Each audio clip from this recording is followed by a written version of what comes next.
Another important part of gaining executive approval is engaging with the right internal and external stakeholders.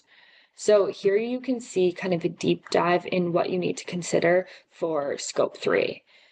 Scope 3 emissions can be difficult to abate, and it might be important for you to work with the right stakeholders who know about those emission categories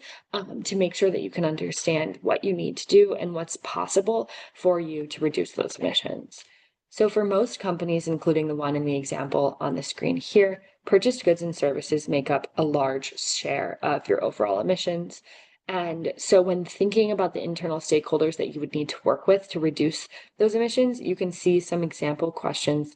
on the right here. Like, who are the right people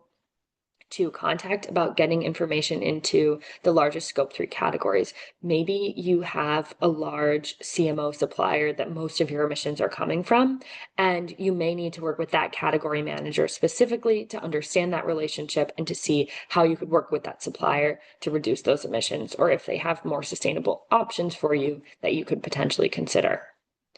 You also may need to understand your procurement processes from your procurement teams to see how centralized the company's procurement process is, to understand if you need to work with a few key stakeholders or if there's really a number of stakeholders across those teams that will be critical for reducing these emissions. You can look into your Scope 3 emissions to define the biggest subcategories within purchased goods and services or other large emission categories to see where you need to prioritize and where the greatest impact may come. And when you have these conversations, you want to talk to the people who can help identify opportunities for reducing greenhouse gas emissions, both in your upstream and downstream value chain. Maybe there's people who are focused on the use of sold products or what happens to your products once they leave your facilities, and those stakeholders can really help you identify opportunities to reduce those emissions. There's a lot to consider